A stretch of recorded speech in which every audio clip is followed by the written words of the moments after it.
Dear colleagues, dear guests, please allow me to continue. Queridos colegas, vamos a seguir.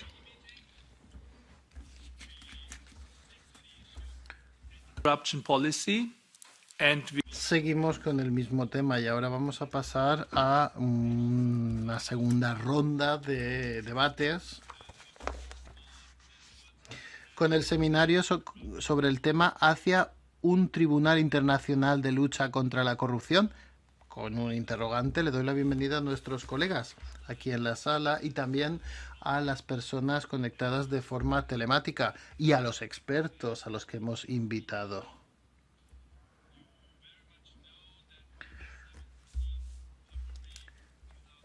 El 17 de abril el Parlamento Europeo recomendó seguir con los debates sobre la infraestructura internacional para tratar la cuestión de la impunidad de individuos poderosos involucrados en corrupción de envergadura y explorar la creación de un Tribunal Internacional de Lucha contra la Corrupción. En la resolución del 18 de enero de este año, el Parlamento Europeo aprobó una vez más una posición favorable y pidió la creación de un tribunal bajo la supervisión de Naciones Unidas. Nuestro primer experto de hoy es Cedric Ringaert, catedrático de Derecho Internacional Público en Utrecht, Países Bajos. El señor Ringaert ha elaborado un estudio, un documento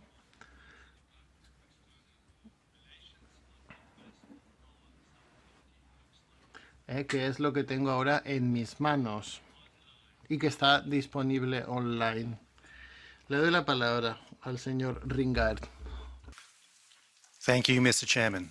Thank you for inviting. Gracias, presidente, y gracias por invitarme aquí. Sí, soy el autor de ese documento para la creación de un Tribunal Internacional de Lucha contra la Corrupción, así como el refuerzo de otros mecanismos anticorrupción u otros mecanismos.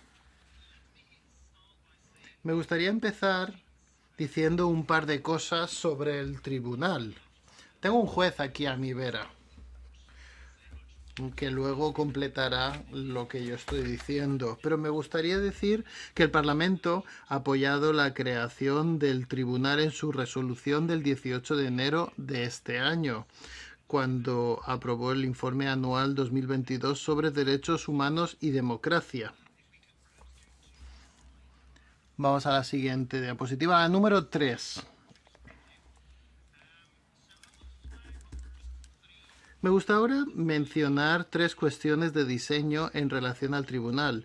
Cuestiones bastante técnicas, las tienen en la pantalla, y yo creo que estas cuestiones también son importantes en el ámbito de la lucha contra la corrupción global de forma general. El tribunal, si se creara, tendría jurisdicción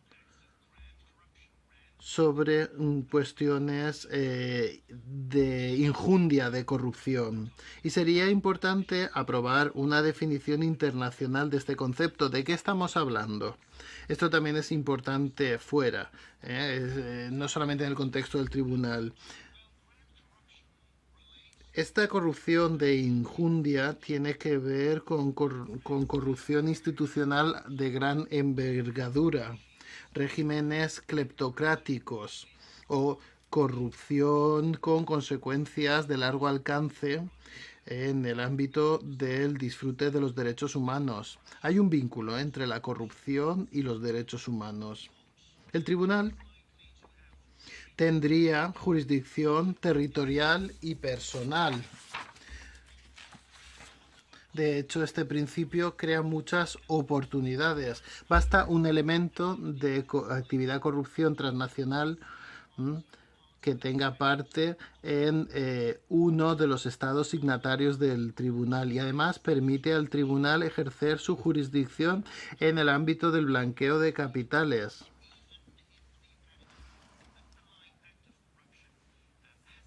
En un Estado miembro, aunque la corrupción haya tenido lugar en otro Estado que no sea firmante, signatario del estatuto.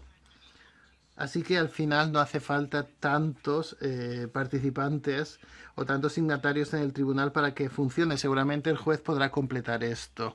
Bastaría con tener los centros globales financieros en ello. Tercero, tenemos la cuestión de la inmunidad de ciertos funcionarios por su capacidad como funcionarios. Y esto significa que sería apropiado que los estados indicaron que la inmunidad no se aplica a funcionarios de terceros estados, ya sea en cuestiones nacionales o internacionales. La Comisión Internacional de Naciones Unidas en 2022 sugirió que los actos de corrupción se llevan a cabo para un beneficio privado. Entonces no están cubiertos por la inmunidad de la que disfrutarían los funcionarios. Entonces se pueden enjuiciar a estas personas por corrupción.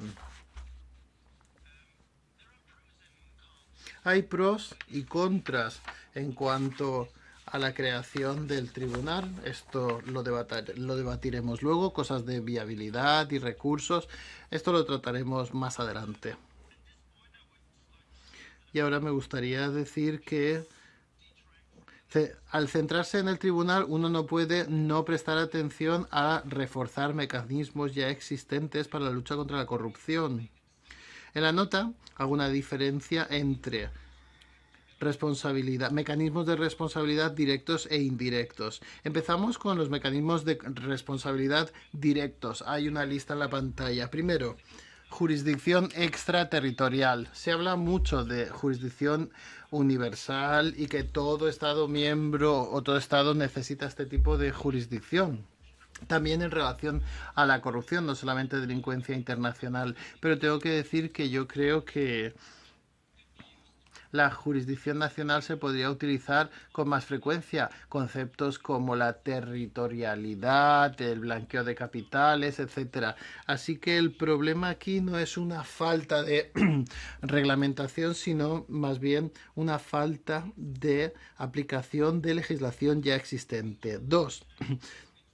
Agencias de aplicación de la ley regional e internacional. Se podría hablar mucho sobre esto, pero puedo decir que yo espero mucho de la Fiscalía Europea, que ha empezado ahora con una investigación en relación a corrupción. También espero mucho de Interpol, que acaba de crear un centro de lucha contra la corrupción. Y en cuanto a los organismos nacionales, bueno, hay más información en el documento. Hay un par de líneas sobre CECIC y Guatemala, pero tenemos a un invitado de ahí, así que no voy a entrar en detalle en esto. Aparece como best practices, mejores prácticas, pero habría que investigar todavía más para ver por qué ha sido el caso. Tribunales internacionales, diferentes al Tribunal Internacional de Lucha contra la Corrupción. Hay un caso ante el Tribunal Internacional de Justicia de corrupción desde el año pasado, de Guinea Ecuatorial, que dice que Francia no cumple con sus obligaciones en base al Convenio de Naciones Unidas y sus obligaciones de recuperación de activos. Vamos a ver qué pasa con esto. El Tribunal Internacional de Justicia se podría utilizar con más frecuencia, y también los tribunales de derechos humanos se podrían utilizar en casos de corrupción relacionados con la violación de derechos humanos. Una vez más, vínculo entre la corrupción y los derechos humanos. Si hablamos ahora de mecanismos indirectos, pues yo creo que la UE podría aprovechar más acuerdos bilaterales y otras soluciones. Segundo, y esto creo que es algo que se ha debatido en la sesión anterior, sanciones. Esto es una cosa que la Unión Europea está estudiando. Tercero, un ponente especial de Naciones Unidas que se centre en el vínculo entre la corrupción y los derechos humanos. Y por último, Se puede hacer más en cuanto a la recuperación de activos, una mejor coordinación internacional, más acuerdos para tratar a la población víctima y también la confiscación sin que haya habido una condena anterior y la confiscación de bienes no explicados relacionados con actividades delictivas. Sé que hay cuestiones de derechos fundamentales aquí, pero bueno, hay una propuesta de la Comisión Europea de 2022, algo que está estudiando también el Parlamento ahora. Y por último, quizás también haya que insistir en la aprobación de un registro financiero global de propietarios, UBO en inglés, y los paraísos fiscales. Ya se han dado pasos importantes en relación a esto, también en la Unión Europea, pero el Tribunal de Justicia acaba de decir que la información relevante sobre los UBO no debería ser pública. Así que hay que encontrar cierto equilibrio entre la lucha contra la corrupción y la protección de los derechos fundamentales, algo que es clave y exige la atención del Parlamento. Yo creo que esto es algo que el Parlamento en sus negociaciones con el Consejo y la Comisión en relación a la sexta directiva antiblanqueo de capitales debería tratar. Y por último, el Parlamento quizás quiera pensar en el diseño interinstitucional de este tribunal. El Parlamento debería seguir apoyando otros mecanismos de sensibilización. Gracias. Professor Ring. Gracias al señor Ringar por esta presentación y por el estudio. Y pasamos al debate. Bueno, pasaremos después al debate. La idea de un Tribunal Internacional de Lucha contra la Corrupción es un mensaje de Integrity Initiatives International, una organización de la sociedad civil con sede en Estados Unidos. El juez Mark Wolf nos va a presentar los últimos acontecimientos en la campaña para el tribunal como instrumento para luchar contra la corrupción de injundia. Adelante.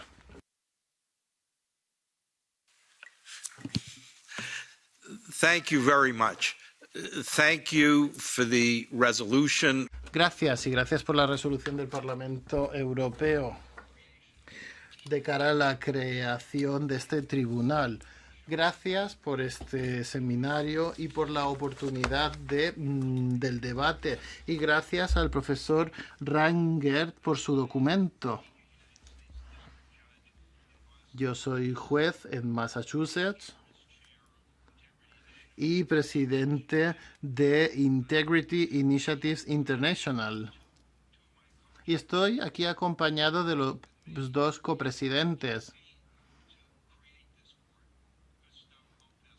Augusto López, de España, economista en el Banco y presidente del Foro de Gobernanza Global, y aquí Maya Guaf,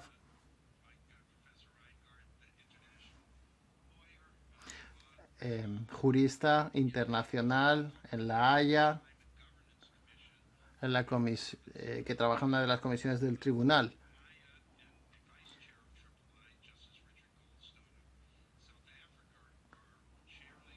Maya, junto con otros, presiden un grupo de expertos internacionales en todo el mundo que están creando un modelo para tratar todas las cuestiones que nos ha presentado el señor Rangert en su documento. Bienvenidos todos ustedes, dice el presidente. Gracias. Nos hace sentir como en casa, presidente. Bueno, la misión de nuestra asociación es denunciar los casos de corrupción y nosotros hoy nos vamos a centrar en la campaña de coordinación para el Tribunal Internacional de Lucha contra la Corrupción. Voy a tratarlo ahora rápidamente. Nosotros también apoyamos todas las medidas que se han identificado los esfuerzos para sancionar la corrupción, los casos de abusos de derechos humanos. Esto es una idea muy buena y, de hecho,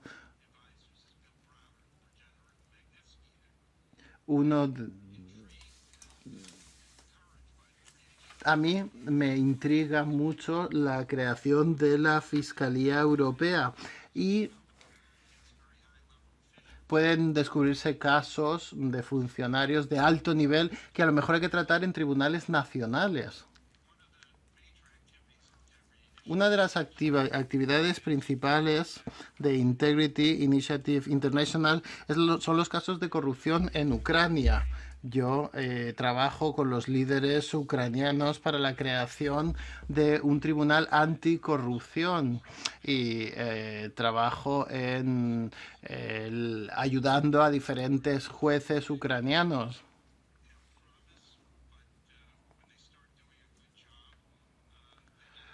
Estos jueces son muy prometedores, pero cuando empiezan a ser eficaces en su trabajo, pues de alguna manera dejan el trabajo, algo de lo que hablaremos después también. Y parece ser que la creación de este tribunal es bastante compleja.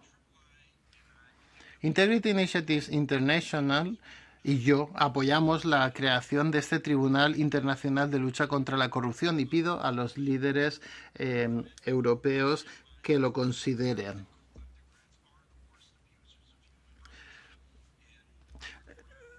Hay personas corruptas que son los que más atacan a los derechos humanos. Gordon Brown aboga por un tribunal especial para la agresión. En marzo, en un artículo, dijo que se necesita un Tribunal Internacional de Lucha contra la Corrupción.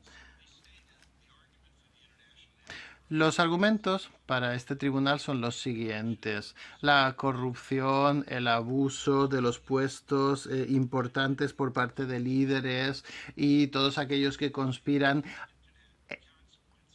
tienen consecuencias de impacto internacional.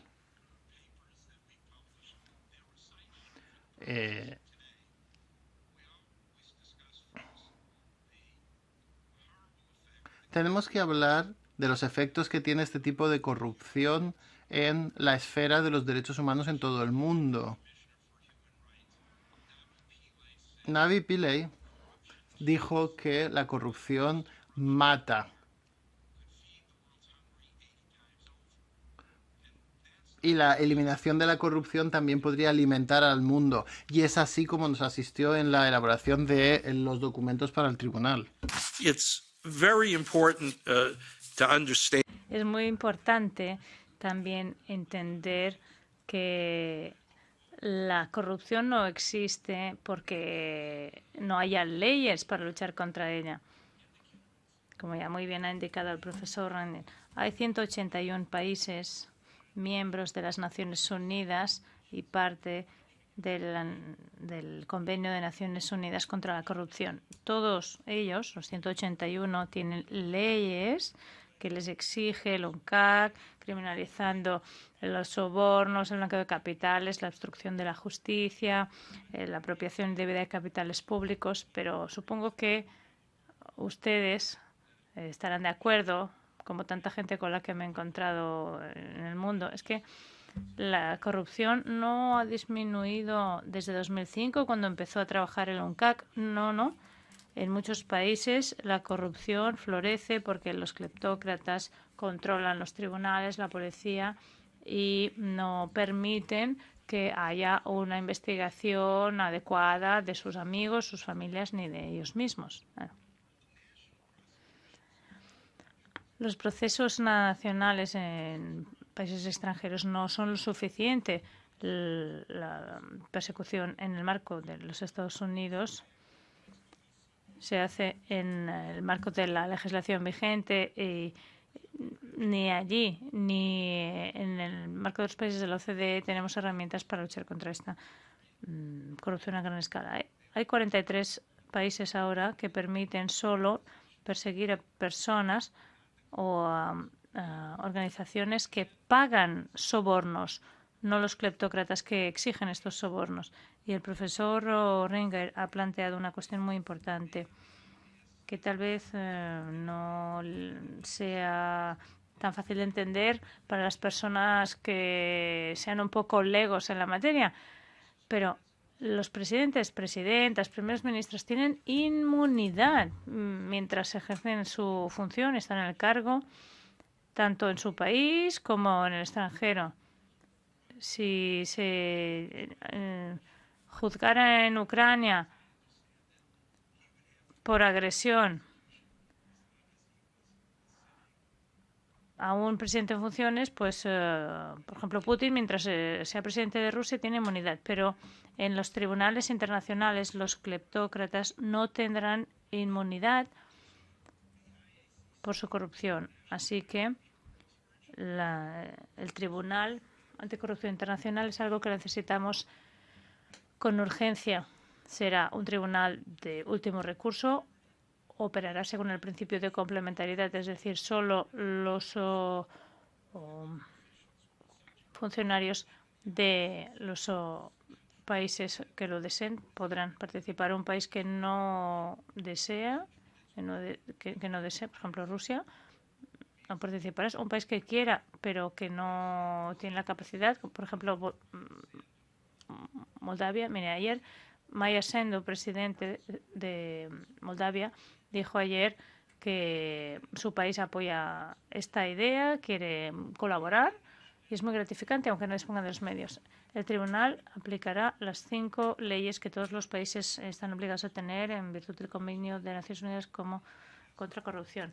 Es decir, prohibir los sobornos, el blanqueo de capital, prohibir o impedir el acceso a la justicia, etcétera. Se tendrá autoridad para perseguir a jefes de Estado y de Gobierno, a cargos electos o nombrados, a personas individuales o organizaciones que pagan sobornos y también aquellos facilitadores, por ejemplo, juristas, personas que trabajan en el ámbito inmobiliario o la banca. La persecución exitosa tendrá además muchos efectos positivos. Se encarcelará a los cleptócratas, se crearán, por lo tanto, oportunidades para que el proceso democrático pueda sustituir un régimen cleptócrata con funcionarios que quieran verdaderamente servir y no enriquecerse. También habrá órdenes de restitución, de repatriación o de devolución de las ganancias ilícitas a sus dueños legítimos. Y lo que es más importante, esto disuadirá a otros potenciales cleptócratas para que no sigan el ejemplo de sus líderes encarcelados.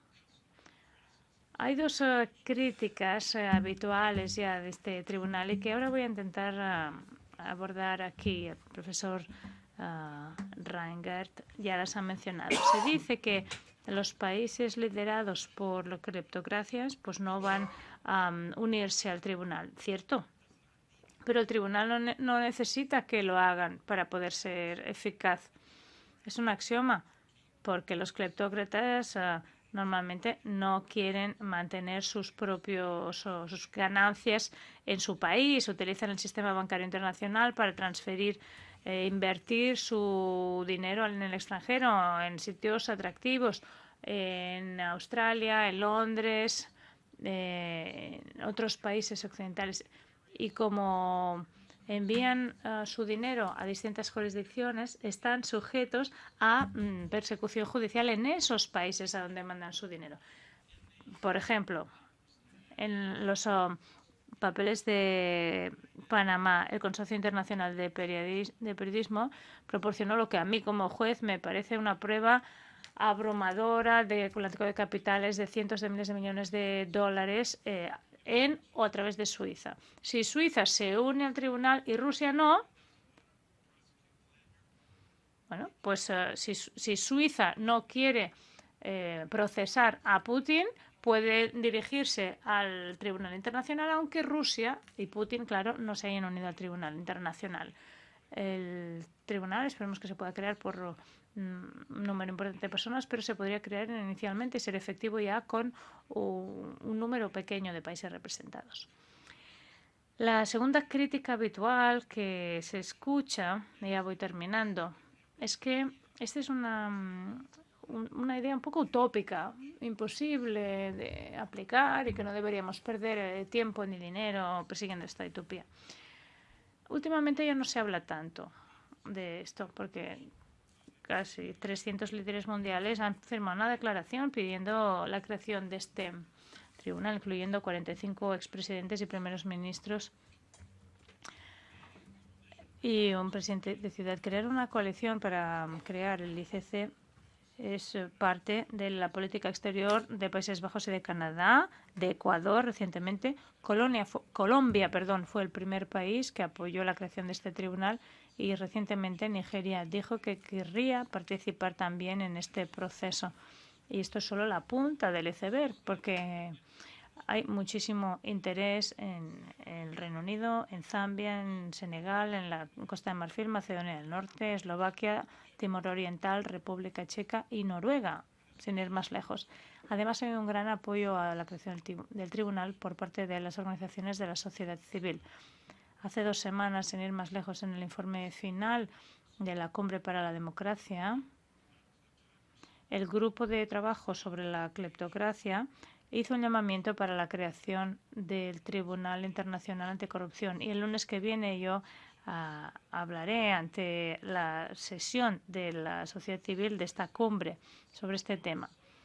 Dicho esto, sí que hay personas que con cinismo dicen que, puede que sea interesante, pero que es un imposible y que no hay que perder el tiempo en ello. Cuando reconocemos, sin embargo, que la cleptocracia tiene un efecto tan devastador en los derechos humanos, pues yo les digo, mire, el cinismo tiene que ser una excusa. En fin, normalmente suelo ser la persona más mayor de la sala cuando hablamos de estos temas y probablemente hoy también lo sea. Mire, yo he vivido lo suficiente como para ver cosas que se creían inimaginables y que al final han sucedido. Por ejemplo, el final de la apartheid, la caída del Imperio ruso. Siempre se nos dice, mire, esto es todo imposible hasta que se hace, ya lo decía Albert Einstein. El viernes pasado, además, el expresidente de Eslovenia y presidente de una asociación dijo que hace un llamamiento a la Unión Europea para dar apoyo a la creación de este tribunal. Su resolución en la creación, en la organización del taller de hoy, tiene el potencial de ser un hito en la historia de la protección de los derechos humanos, y los miembros de este Parlamento y de sus países hacen un llamamiento para apoyar la creación. Así que por las víctimas, en nombre de su protección, les agradezco la oportunidad de haber debatido hoy y espero impaciente poder seguir colaborando con ustedes en el futuro. Gracias. Pues muchísimas gracias, señor Wolf. Para nosotros es un placer, un honor tenerle a usted aquí, a usted y a su equipo y a todos estos expertos y expertas tan distinguidas hoy. Usted ha mencionado la cantidad de dinero que los cleptócratas y las personas corruptas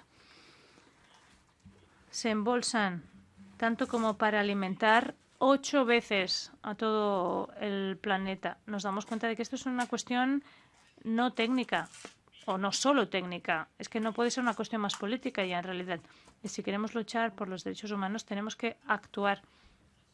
Y no hay nada que tenga que ser imposible para tomar medidas sobre un tema tan importante y que tiene un impacto tan amplio como usted y el señor Ringar nos han descrito ahora. Querría dar la palabra ahora a la señora Juanita Olaya García, del Convenio de Naciones Unidas contra la Corrupción. Es presidenta del Grupo de Trabajo de Víctimas de la Corrupción del Convenio. Y esperamos que nos dé algunos detalles y sus puntos de vista y sus experiencias. Para nosotros será un placer escuchar sus comentarios, además, sobre lo que ya se ha dicho. Señora Olaya, adelante.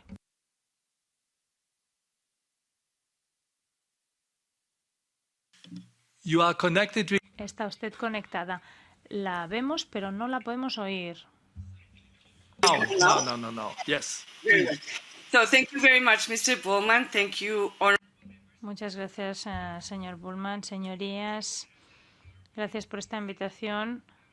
Como ciudadana europea, estoy muy contenta y orgullosa de ver que esta idea va recabando apoyos en la medida de lo posible. Yo también presido el grupo de trabajo de víctimas de la corrupción. Así que las cuestiones de la corrupción y los derechos humanos están en el corazón de mi trabajo. Estamos de acuerdo en esta sala de que hay mucha corrupción y que es necesario un mayor esfuerzo en todo el globo, pero tal vez no nos pongamos de acuerdo. Muchos no pensamos que este tribunal añadiría valor. Los intérpretes se disculpan, pero el sonido es insuficiente, no tiene la calidad suficiente para continuar con la interpretación. The first one, this court is more of the same that currently is not working. The problem of impunity we face is not resolved by creating another court, but by ensuring that national justice systems be strong, independent and accountable and well connected internationally, ensuring that judges, prosecutors and witnesses and whistleblowers are protected, and supporting international but country-specific approaches that have indeed proven to be effective. Second reason, this is an idea that has missed its time. The problems that we have today can't wait to be solved in 15 or 20 years when this court would be in place.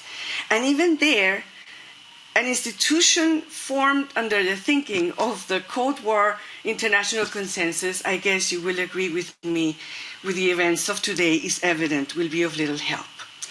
Third, this is an idea that sounds right. It speaks to our most inner wishes for corruption to be ended by somebody else out there.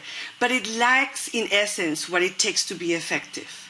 No international court is feasible without strong national cooperation on the ground. And to the point that we hear, not granting standing for citizens to access justice in that court would not really be modern nor up to date. The court may be established with a few countries, but let's be realistic. Without the US, without China, and without the Emirates, it has absolutely no hope. Currently, I disagree with what I hear from Judge Wolf. It's unclear to me which countries actually do support the court. There are mentions about it, but I haven't really seen a decisive support for it by any country. Fourth reason, it is expensive and it is, we think, ineffective. We don't see it as something that can be done in addition to other things simply because it drains all resources available that are accurately needed right now for other activities and other options. So I also don't think it is feasible to do it while other things are being done simply for the amount of resources it would be draining. And look at the number of the current cases that court could take even today. Let's assume that it was functioning already in a year. How many cases could it take? 1? Maximum 5? Would that be the option we want to take? And fifth point, and perhaps a very practical one, in practical terms, what does this court mean? Where will it be placed? In Europe, I don't see there is a room for another court. Will it be in the global north? Again, this idea is sparing a lot of discussion among many organizations in the global south on being another imposition from some countries thinking that they can do better. And this again puts us in a level of the discussion that we should abandon. Will the South again be excluded? Will countries support even if it's not located there? And a very difficult question, who will really fund it? Who will really fund it? Can we risk that some countries that have currently high risk of corruption power will be funding this court? The European Parliament's recommendation of February 17, 2022, Mr. Chairman, that you also cite at the beginning of this meeting, is absolutely trend-setting in making progress towards breaking the silos between the topics of human rights and corruption. It encourages internal and external coherence, it places victims at its core, and encourages efforts in different directions. We think that the idea of a court is a step back in that direction, because it creates another silo, another separation between corruption and human rights, between corruption and its impacts. Look at the issue. Would Putin need to be tried in 3 or 4 different courts to be able to be effectively tried? Is that what we're looking for? So I don't think it is an effort to break the silos, but to contribute to bring them more. The discussion would also benefit from some real clear positions on paper.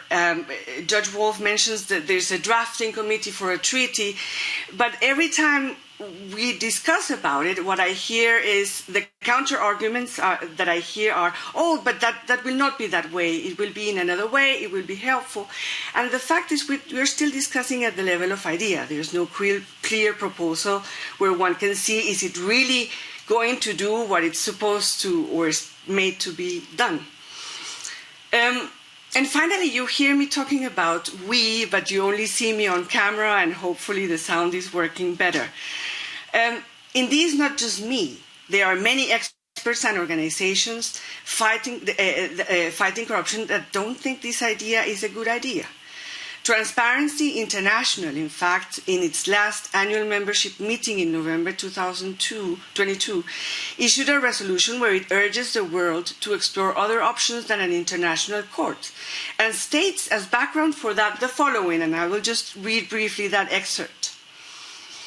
In the wake of Russia's invasion of Ukraine and the failing attempts to sanction Russia due to global illicit financial flows, there is increased political will among governments to address grand corruption and transnational corruption.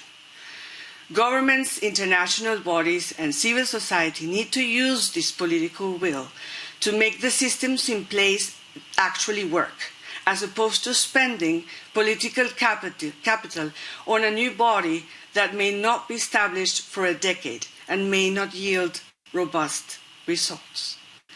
So quite a number of experts and activists do not see in the promotion of this idea a decisive step towards fighting corruption.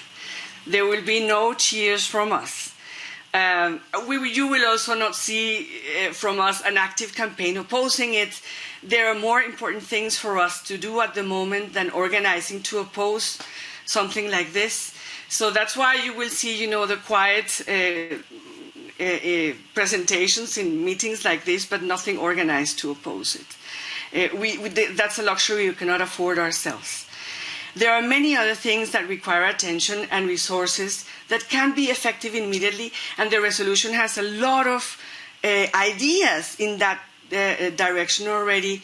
We would urge the Parliament not to wait for another scandal to react immediately. Thank you very much. Thank you so much, Juanita. Muchas gracias, Juanita. Estamos todos unidos en la voluntad política de adoptar medidas. Esto lo veo claramente. Ahora, hay cierta divergencia en cuanto a qué tipo de medidas deberían ser las que adoptemos. Dicho lo cual, tengo mucho interés en escuchar a nuestro último experto, Juan Francisco Sandoval, ex jefe de la Oficina Especial del Fiscal contra la Impunidad en Guatemala.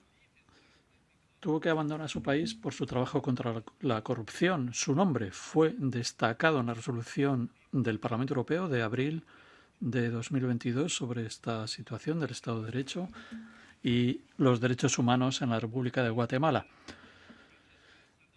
Señor Sandoval, tiene usted la palabra. Ofrezca su opinión en este debate. Gracias. Muy buenos días, desde aquí, desde el continente americano, buenas tardes, por allá por Europa. Quiero agradecer por la oportunidad que me dan de dirigirme a ustedes y fundamentalmente por la importancia que tiene este debate con relación a la eventualidad del establecimiento de un Tribunal Internacional Anticorrupción. que me parece una medida adecuada, teniendo en consideración una experiencia personal que viví.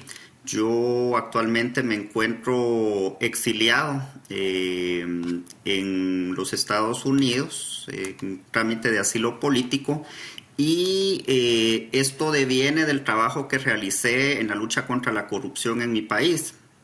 Y hago referencia a esta situación porque se han considerado distintas alternativas a un tribunal internacional, como el empoderamiento y el alentamiento de tribunales regionales para que ejerzan su jurisdicción sobre temas de corrupción, o bien se ha abordado como una alternativa el impulso de mecanismos especiales de investigación que abordan la corrupción y la impunidad, como ocurrió con la CICIG en Guatemala, que en realidad fue un mecanismo de Naciones Unidas exitoso en mi país. Pero el éxito que tuvo en mi país esa iniciativa es lo que llevó a que los grupos de poder, yo vivo en un país donde el sistema es corrupto. De hecho, el Parlamento Europeo el año anterior emitió una resolución que da cuenta del conocimiento que se tiene de cómo las autoridades guatemaltecas han realizado acciones en defensa de un régimen corrupto. Criminalización, detención, descrédito, exilio es la dinámica que se vive hoy en Guatemala y que tiene relación directa con la necesidad de que sea un mecanismo internacional de la naturaleza o como un tribunal internacional permanente que pueda juzgar los graves actos de corrupción que se cometen en Guatemala, en otros países de Latinoamérica y en otras realidades. A veces, y la verdad es que muy distinto a lo que ocurre en Europa. Y hago hincapié en esa situación personal porque si yo en este momento quisiera denunciar la situación sistemática que estamos viviendo, quienes luchamos contra la corrupción en mi país, que somos 30 operadores de justicia los que estamos en el exilio y diariamente están saliendo periodistas que denunciaban actos de corrupción, pero no tenemos a dónde acudir. Posiblemente, y se me ha ocurrido una idea que es un disparate para algunos, pero que hay que ver la construcción jurídica, acudir por el delito de persecución, la que estamos viviendo por el régimen guatemalteco ante la Corte Penal Internacional al amparo del Estatuto de Roma. Pero finalmente eso no va a resolver la situación que se vive en Guatemala, donde no es posible en este momento investigar actos de corrupción. Tampoco existe alternativa de que los graves casos de corrupción transnacionales sean investigados en una jurisdicción distinta a la guatemalteca, porque finalmente esos países que sirven también de puente para cometer esos grandes casos de corrupción no tienen mayor interés. En ese sentido, el tema del establecimiento de un mecanismo internacional anticorrupción vía un tribunal permanente internacional, porque les hablé de la situación de Guatemala, pero en los países vecinos, en Honduras, hubo un mecanismo con el sostén de la Organización de Estados Americanos, pero que finalmente, por la temporalidad y por conveniencia del gobierno de turno en Honduras, tuvo que salir. Y los casos ahí se quedaron estancados e independientemente de la grave crisis que tiene hoy la Fiscalía hondureña, no pueden investigar actos de corrupción. O lo que también pasa en El Salvador, donde también bajo el auspicio de la Organización de los Estados Americanos se estableció un mecanismo, pero también esa temporalidad es la que ha causado graves efectos porque en El Salvador tampoco se pueden investigar actos de corrupción. Es decir, el establecimiento de un Tribunal Internacional Anticorrupción, sobre todo, ayudaría en los sistemas de justicia débiles, politizados, corruptos y cleptócratas pueden evadir fácilmente la acción de la justicia, pero una corte internacional ayudaría a disuadir a los corruptos en el sentido de que cuando ese tribunal considerara que la justicia de determinado país no está a nivel o no está actuando con los estándares que amerita una lucha contra la corrupción, que ha costado vidas, cuesta vidas diariamente, sobre todo en países del tercer mundo. Entonces, un tribunal internacional entrando bajo ese esquema de jurisdicción complementaria podría de alguna manera tener un efecto catalizador. Puede motivar a los países a mejorar la efectividad de sus sistemas de justicia nacionales. Es cierto, en este momento se ve como una utopía, existen objeciones con respecto a la viabilidad política, a la poca efectividad que tienen mecanismos precedentes, el tema de que la participación o la aceptación de la jurisdicción de una corte de este tipo será muy difícilmente aceptada en países, y pongo de ejemplo el país del cual yo soy originario, o que otros países consideren de que lo que se quiere es, o los países occidentales lo que quieren es establecer ese tribunal para juzgar cosas con una visión que no les corresponde.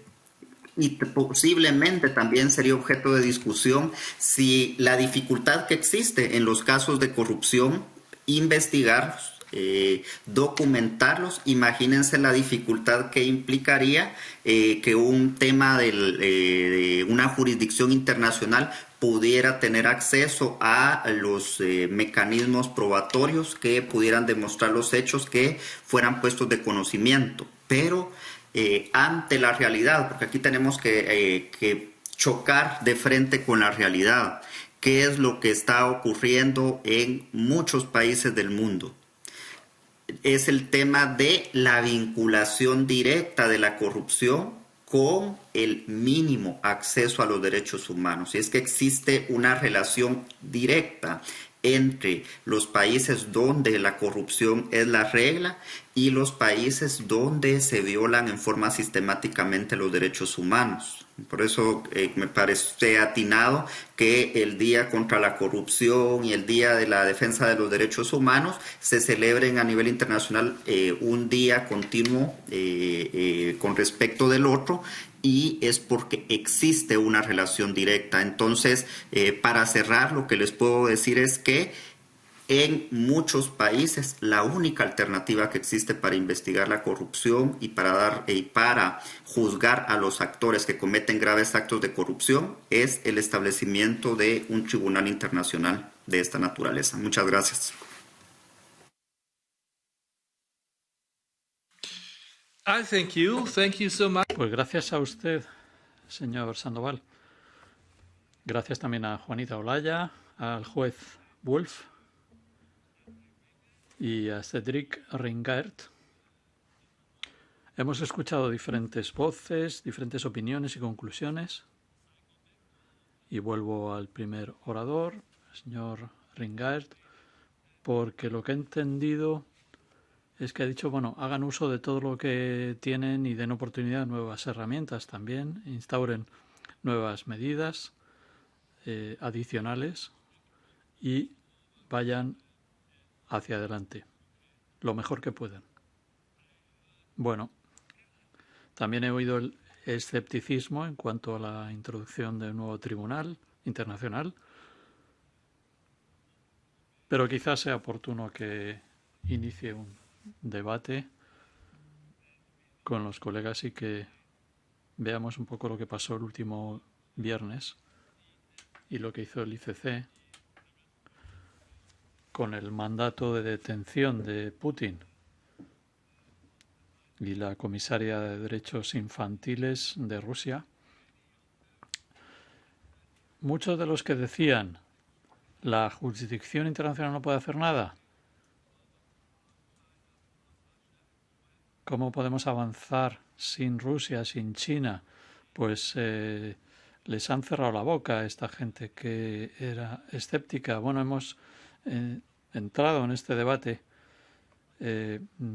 fructífero de cuál debería ser el camino hacia adelante, y esto debería ser también productivo, y esto debería ser las medidas más fructíferas. Heidi, gracias. Sí, creo que efectivamente es fructífero que haya visiones ligeramente contradictorias porque nos ayudan a entender de qué estamos hablando.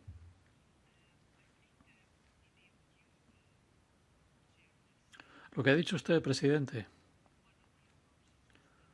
es que uno de los planteamientos es el que dice, bueno, sí, efectivamente lo que decía la señora Olaya García, que el sistema de justicia internacional sea independiente, sea capaz de resolver el tema de la corrupción y hacerle frente. Hay mucho que hacer. El profesor Ringart ha mencionado esta desafortunada sentencia del Tribunal de Justicia que nos pone a nosotros como colegislador en un brete, puesto que se había adoptado legislación sobre información país por país a nivel fiscal. Ahora no sabemos qué va a pasar con esto, ¿no? Porque se planteaba la cuestión de que ahora de repente el Tribunal de Justicia Europeo dice hay que defender, hay que proteger la privacidad, ¿no?, de los titulares. Entonces tenemos que tener esto en cuenta como colegislador, pero es que llevamos ya 6 paquetes anti-blanqueo de dinero. Esto por un lado. Por otra parte, señor presidente, decía usted que hay que aprovechar al máximo los instrumentos existentes y quizás aportar alguno que otro más. Mi pregunta es para ambas partes del debate, para nuestros primeros oradores y también para la doctora Olaya García. ¿Cuáles serían las ventajas? Espero no haberlo malentendido. La ventaja del planteamiento doble de la corrupción y su tratamiento transfronterizo. ¿Necesitamos un tribunal anticorrupción para esto? ¿O acaso podemos hacerle frente con el Convenio Anticorrupción de Naciones Unidas? Porque yo lo que creo es que lo que tenemos que hacer es encontrar maneras de procesar personas que incurran en esta corrupción transfronteriza. Los instrumentos que tenemos nos permiten hacer frente a esto, incluyendo tribunales internacionales. Ya sé que es muy exigente y es una tarea difícil, pero ¿qué se puede hacer con los convenios actuales para hacer frente a la corrupción? Y tengo muchas más preguntas, pero bueno, lo voy a dejar ahí. Thank you, Heidi. Gracias, Heidi. Marisa. Sí. Muy brevemente, quiero dar las gracias yo también a cada una de las intervenciones. La verdad es que está siendo un debate muy interesante, muy rica y muy rico y con todas las perspectivas presentes.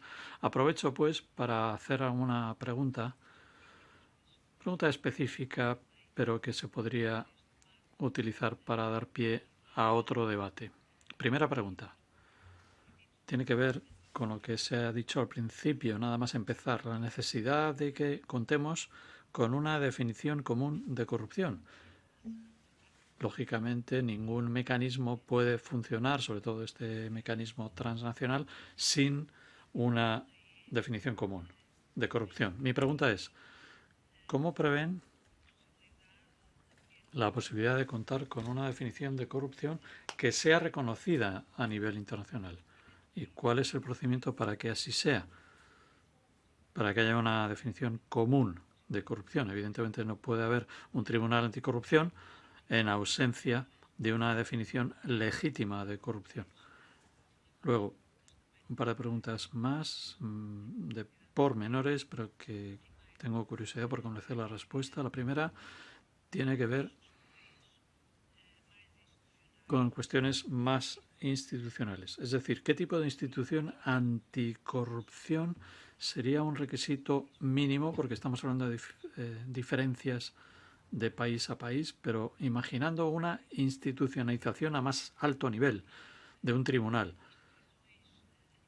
que cuente con instituciones efectivas de lucha anticorrupción de este tribunal en cada uno de los países. Y luego, la última pregunta, estamos todos preocupados con mecanismos para luchar contra la corrupción, como se ha mencionado correctamente, de los vínculos que existen entre corrupción y derechos humanos, pero yo creo que vivimos en un mundo, o quiero vivir en un mundo en el que la corrupción vaya disminuyendo y no que haya una escalada.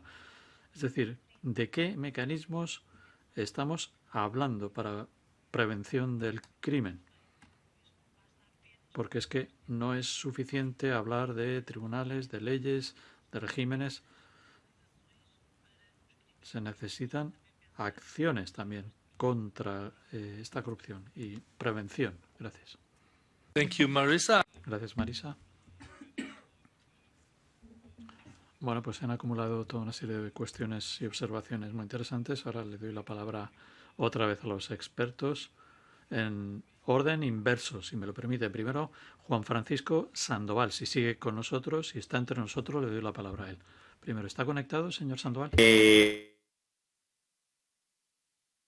Con relación a si las herramientas son insuficientes y reafirmo que el tema, por ejemplo, de la Convención de las Naciones Unidas contra la Corrupción, si bien es cierto, constituye un gran avance, muchos de los artículos contienen cláusulas de salvaguarda que limitan la obligación de los Estados parte. En caso de conflicto con reglas constitucionales o reglas internas.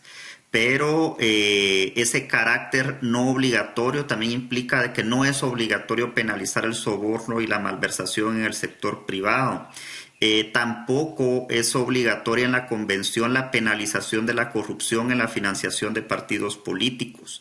Hay ausencia de mecanismos de sanción a los Estados partes que no cumplen con aquello a lo que se comprometieron a ratificarla, sin negar la importancia que tiene que establezca provisiones como el tema de la extradición, el compromiso de los Estados miembros a cooperar, pero se trata de cooperación en temas de asistencia judicial, pero que finalmente no tiene el efecto que busca perseguir y sancionar a todos aquellos actores corruptos que en sus propios países tienen comprado todo, inclusive un sistema judicial que los protege. Y claro que es importante hablar de otros temas como la prevención del crimen.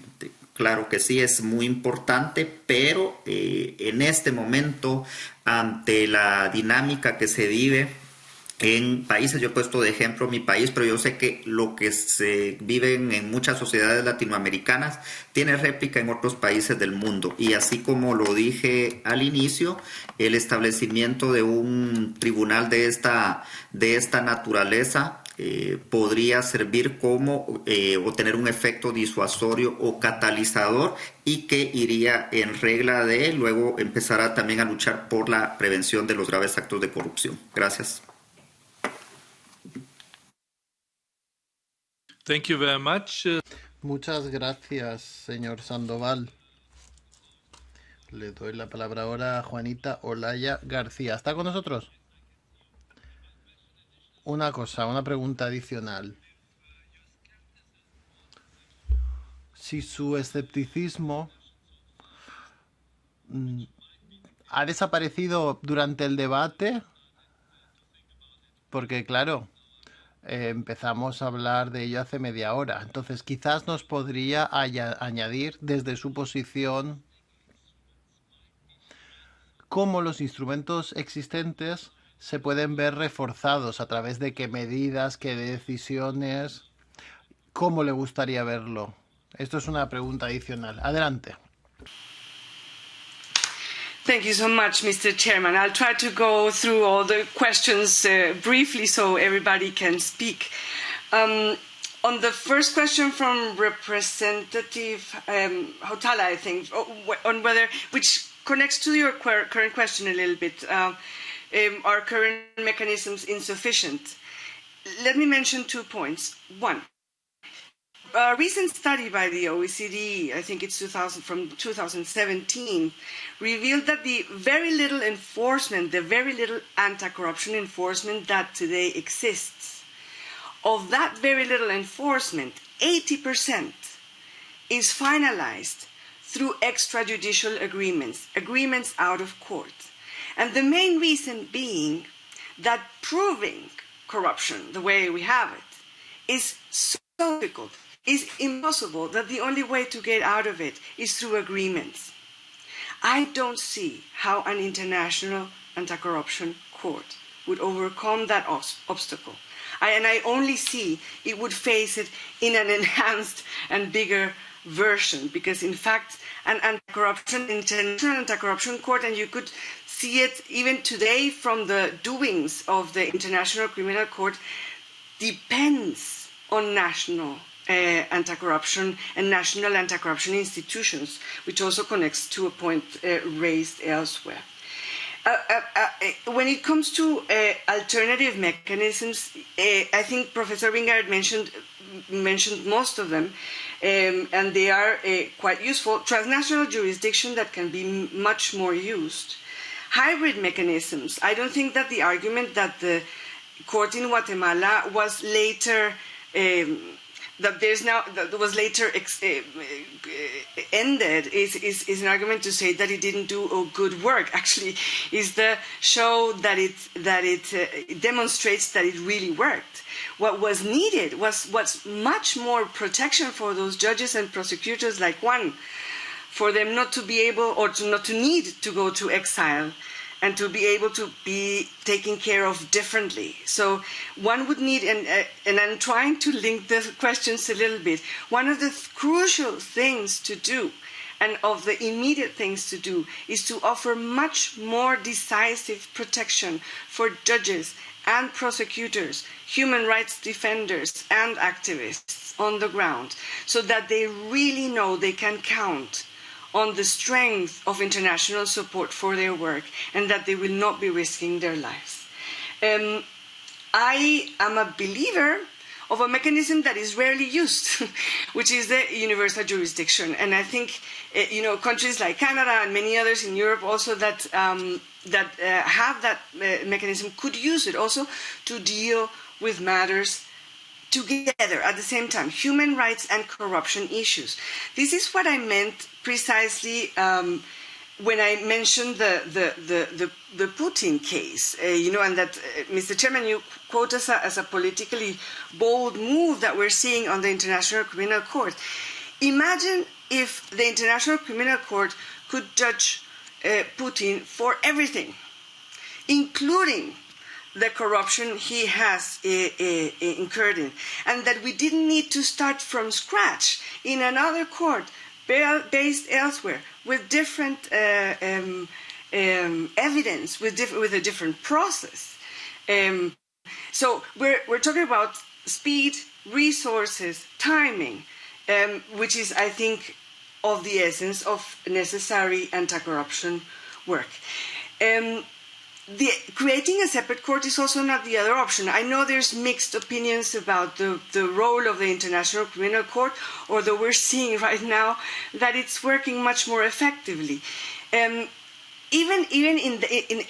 could even consider the idea of extending more explicitly the mandate of the International Criminal Court to allow it also to prosecute corruption charges, again, from the perspective not of the silo that's just corruption, but from the perspective of its impacts to society, the human rights impacts to society, which is, and that would be not only much less expensive. The International Criminal Court functioning costs nowadays 150 million euro. I don't know where will we manage to fund this new International Anti-Corruption Court. Finally, I've been working on issues of anti-corruption for about 30 years already, from the front lines. And I've changed my mind about 6 times about how it would work best out of working in the field. I do believe that enforcement is necessary. So it's not the argument saying that the International Anti-Corruption Court is not needed, doesn't need to be understood as saying enforcement is not needed. Quite the contrary, enforcement is needed. But indeed, as Representative Matias suggests, prevention is also needed. we live in a world that does not reward integrity. We live in a world that is thriving on ambivalence. We're not strong enough in criticizing corruption, in excluding that behavior, sanctioning. In fact, if you look at the diplomatic level, countries are very ambivalent in their relationships among each other. They tolerate a lot. And this is part of the problem. Actually, you see it also with Putin nowadays, with Russia's membership in the National Security Security Council. This ambivalence cannot be tolerated. So, among the things that and the questions or the things that one should consider, and I would also go back again to Professor Ringard's list, which I felt it was very good and comprehensive of things that need to be enforced. Definitely the publicity of beneficial ownership registries, definitely the protection of whistleblowers, witnesses, judges, prosecutors, human rights defenders, but much more effectively, much quicker. I've seen it also on my daily work. Definitely an enforcement of a more comprehensive sanction systems in the EU would be of definitely help for this. And I would suggest to keep open the possibility for hybrid mechanisms where the international and national authorities do work together, but they need to be tailor-made to the situations according to what is necessary, according to the possibilities, and also learning from what is happening. I am sure that a new court along the lines that was the one that worked in Guatemala would need today to be set up differently to impede the possibility of a change of government to dissolve the court. And finally, a point on geopolitics and in politics that I would like to share now that Mr. Chairman also you mentioned this. I attended in Colombia a few years ago, I think it was 2019, 2018, a meeting similar to this one to discuss this idea. Back then, Colombia was supporting the idea of an international anti-corruption court. It isn't anymore, at least to my understanding. I saw a phenomena that worried me there, which was many Central American countries, and this was 3-4 years ago, before what we're seeing today, the horrible prosecution that Guatemalan prosecutors and judges, former judges of that court, are facing.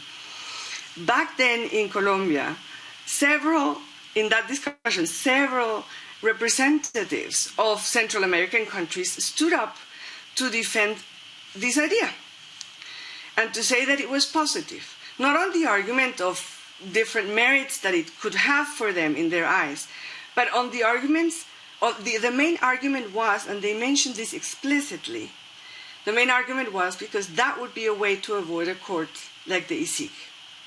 And that made me really worried, because they saw that this was a possibility of avoiding responsibility.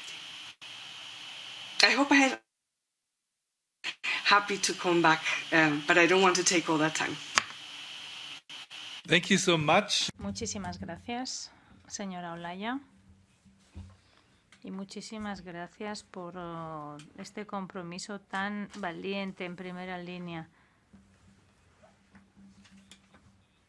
Usted ha dicho que ha cambiado de opinión en 6 ocasiones sobre cuáles son las consecuencias prácticas. Pues mi comentario sería, humildemente, decir que esto solo sucede a las grandes mentes y no a aquellas personas dogmáticas que no tienen en cuenta las consecuencias del trabajo.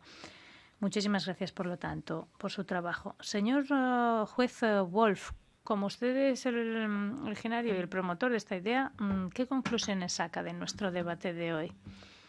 Bueno, pues una conclusión que creo que todos y todas deberíamos llevarnos a casa es una enorme admiración por el señor Sandoval.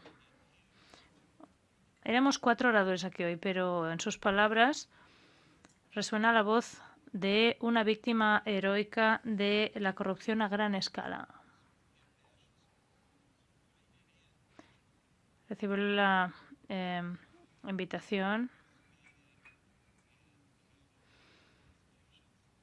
de Guatemala, y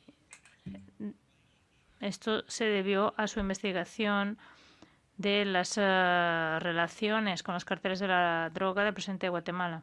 Y hay 3 otros jueces. Claudio Escobar, por ejemplo, es el vicepresidente de Integridad Internacional. Y hay otro un proponente elocuente del tribunal, del propuesto tribunal. El señor Sandoval, además, ha dicho algo más que yo no he mencionado en mi presentación introductoria.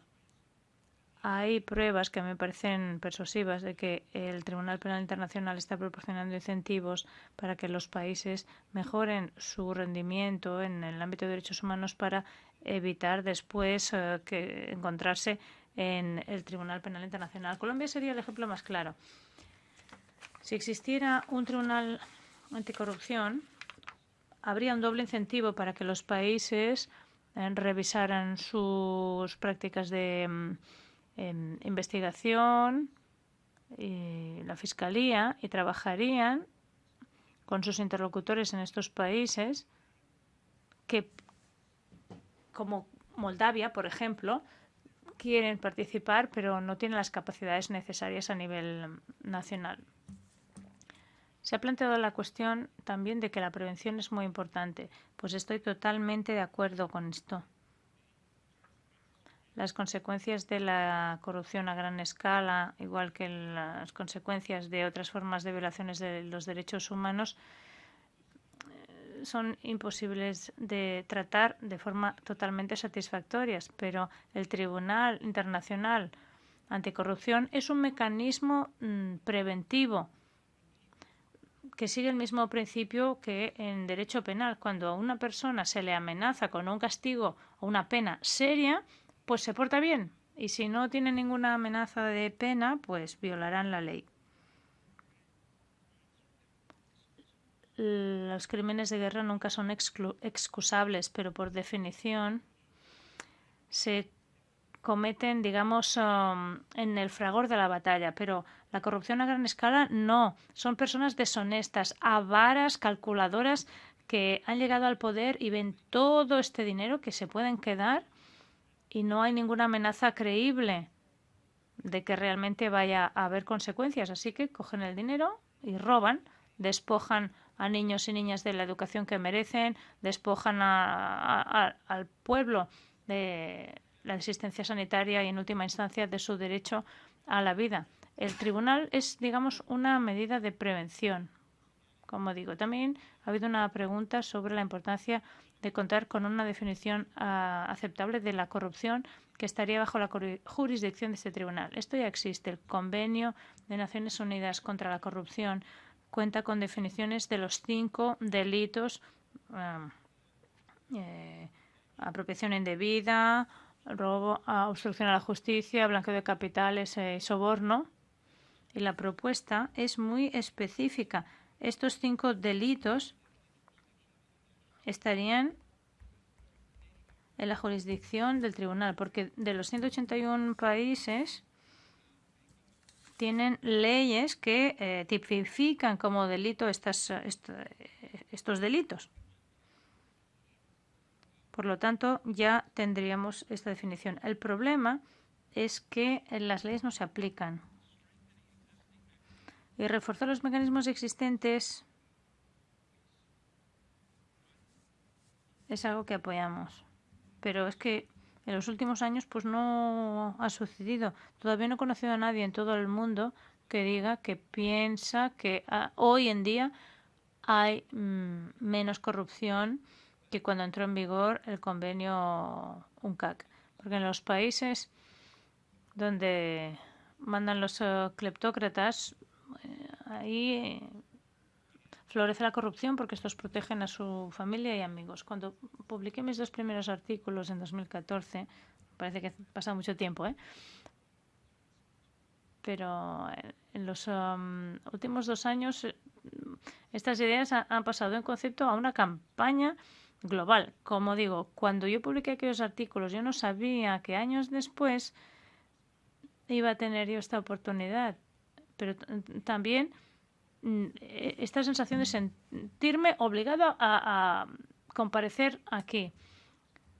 Las personas que tienen responsabilidad profesional sobre esta cuestión en los gobiernos, en las organizaciones internacionales, en las ONGs, si todas estas personas hubieran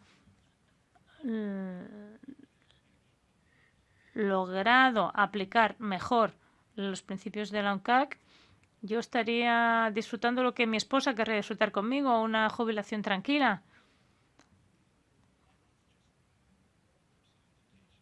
Pero escucho, por ejemplo, al señor Sandoval, que es una sola personificación de las víctimas de la corrupción, y lo siento tan valiente y siento la agonía del mundo de las víctimas de la corrupción a gran escala. Y sin una amenaza de pena, nada va a cambiar para los delincuentes. Podría seguir hablando, pero lo voy a dejar aquí. Gracias. Muchísimas gracias, juez Wolf, y muchísimas gracias también por su palabra sobre el señor Sandoval y sobre su compromiso vital en la lucha contra la corrupción. Hacemos propias también estas palabras. Gracias a la señora Olaya, al señor Sandoval, también al señor Ringaert. Pero sabe usted que incluso viniendo de personas que tienen puntos de vista diferentes, todo el mundo se remite a usted. La Comisión va a preparar un paquete anticorrupción.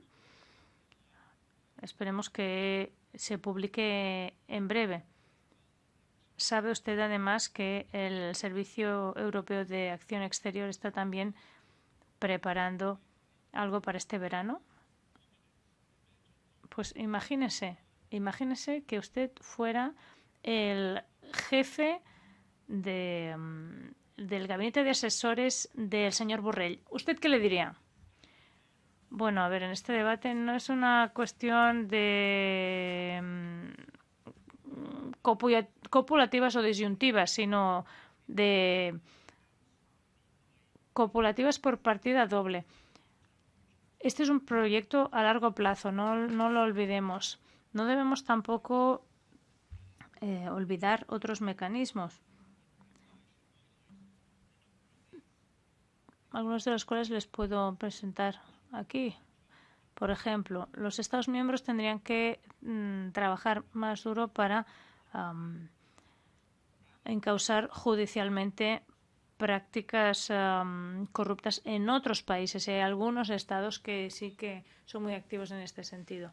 El mecanismo de revisión en el marco de la UNCAC también podría reforzarse. La señora Olaya ha hecho muchos comentarios al respecto, muy interesantes, con la participación de la sociedad civil, que es muy importante para la Unión Europea. También reforzar los mecanismos regionales. Claro, con el escándalo que tenemos en la Unión Europea, pues primero mejor hacer limpieza en la casa propia. Pero es interesante el mecanismo regional de revisión interpares en África, que apoya también los mismos objetivos y que nos hace ver que tenemos que invertir también en mecanismos regionales.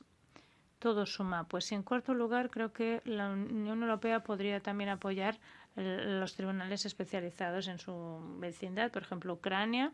Y hay un informe interesante de U4, que es una ONG dirigida por Matthew Stevens en Noruega y que no es fan, de hecho, de este tribunal propuesto, pero sí que es fan de la anticorrupción y que ha elaborado un informe comparativo para dar apoyo a la creación o refuerzo de tribunales especializados.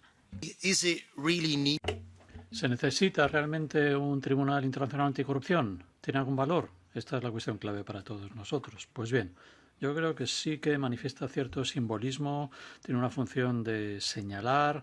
¿Qué señala? Pues que tenemos que tomarnos en serio la corrupción. Es la comunidad internacional manifestando su condena moral internacional. También mencionado en el mandato de detención contra Putin. Y tiene que ver con la corrupción, ¿no? Esta es una posibilidad si se constituye este Tribunal Internacional Anticorrupción. Es decir, se trata de señalar, marcar, determinar los hechos y disuadir, como ha dicho el juez Wolf. Y como decía el señor Sandoval, también se trata de fortalecer la Fiscalía Nacional en base a la complementariedad, el valor añadido, que quisiera destacar también la complementariedad positiva. Es decir, que los tribunales trabajan de consuno, o el Tribunal Anticorrupción Internacional trabaja de consuno, de la mano de los tribunales nacionales. Esta es la perspectiva y el buen modelo que nos ofrece el tribunal. ¿Los recursos se pueden desviar? Sí, esta es la preocupación clave también de Juanita. Pero creo que en última instancia es una cuestión básicamente política y tenemos que llegar a la conclusión de que se necesitarían más recursos. Ahí lo dejo, es una realidad. Me preocupa por último mucho las dificultades de cooperación. Esto lo reconozco, puesto que muchos estados a lo mejor no van a ratificar este tribunal o a lo mejor no colaboran, no sé. Esta es una preocupación. Podemos sencillamente seguir el rastro del dinero y bueno, siempre se habla de Suiza como ejemplo. No sé si ha apoyado el tribunal, pero sí que es uno de los países a los que habría que convencer para sumarse. No se trata de un constructo occidental. Por cierto, hay muchos países como Ecuador, Nigeria, Moldavia que lo apoyan. Es interesante pensar en ello. En definitiva, apoyo la creación en principio del Tribunal Internacional Anticorrupción, pero me gustaría ver el estatus o el estatuto. Se está trabajando a pasos acelerados en esto. Gracias. Gracias, señor Reingard. Gracias a todos una vez más, de corazón. Creo que puedo hablar en nombre de todos los colegas aquí presentes.